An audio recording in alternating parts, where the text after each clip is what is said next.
Hello, my name is Dan Colgan, and welcome to day 22 of my December Christmas Carol Countdown. You notice that I am coming to you from my living room today via candlelight. I'm recording this on the night of the 21st, and we have a bit of a windstorm going on, and the power's been flickering on and off.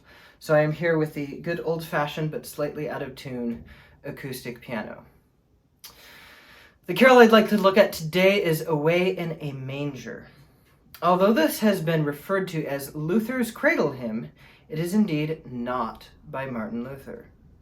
Its origins can be traced to 19th century North America. The earliest publication of this that we know about was in the March 1882 issue of the Manger, a Christian newsletter devoted to opposing secret societies such as the Freemasons and the Grange, featuring, as they said, quote, emotional tirades and exposés, which explain to God's servants why they should not belong to any secret organization. In this publication, there was a monthly children's corner where poems for children would frequently appear. This was one of those poems. There was no tune given, just the text, with a caption that stated, quote, the following hymn, composed by Martin Luther for his children, is still sung by many of the German mothers to their little ones, end quote. Note that, quote, was a bold-faced lie. This didn't make it to Germany until the 1930s. After that publication, it appeared in the November 1883 issue of The Sailor's Magazine and Seaman's Friend, followed by a North American Lutheran publication in 1885, The Little One's Book, Children's Book for Schools and Families. Now, in the Lutheran publication, it appeared with anonymous authorship, with no credit given to Luther. Perhaps it's at this point that someone must have written Germany saying, hey, we like this, and the Germans went, huh? I guess kudos to our Lutheran forebears who published this in this collection, not crediting Luther. So just to be super clear, no German text for this carol has been found in Germany from earlier than 1934, more than 50 years after the English publication. And that German text from 1934 reads really awkwardly and is quite clearly the result of a translation from the English original. The text of this, the content, also just doesn't read like Luther. It's highly romanticized, with one line claiming the little Lord Jesus no crying he makes, which was probably not true and definitely not Luther.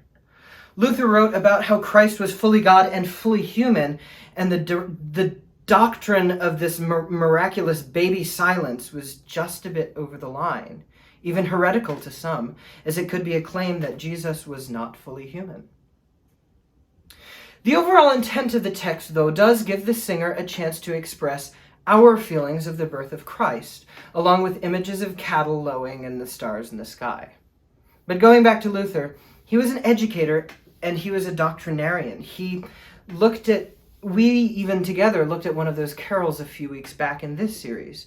This carol just doesn't fit Luther. As far as the tune goes, we have two tunes that are in common use for this. The first tune is named Away in a Manger, written by James Murray from Cincinnati. He wrote this tune for this text and published it in 1887 in a collection called Dainty Songs for Little Lads and Lasses. Cool. The second tune in common use is by William J. Kirkpatrick. It first appeared with Away in a Manger in 1895 in a publication by Kirkpatrick titled Around the World with Christmas, a Christmas Exercise, with the title The German Fatherland. Note, William Kirkpatrick was a Methodist from Philadelphia and was not of German descent. We find no evidence of this tune appearing in Germany before the 1900s either. Now, to be fair, Kirkpatrick could have taken this from some of the Pennsylvania Deutsch at the time, but we have a pretty good record of most of those tunes, and it doesn't appear there either. So again, just to be clear, this was not a German tune, but instead one written by Kirkpatrick for use in a carol book representing Germany. Looking at the lineage of this, calling it German is kind of like ordering French fries and calling them French cuisine. However, not everything has to be about lineage, I suppose. I'm glad that bits of good can come out of some things that are just patently false. Whomever actually did write this wrote something that stuck. A worldwide Gallup poll ranking favorite Christmas carols of around the world put it at a tie for the second most popular carol in the world. I will play both tunes, starting with Murray's Away in a Manger from 1887, followed by Kirkpatrick's Cradle Song from 1895.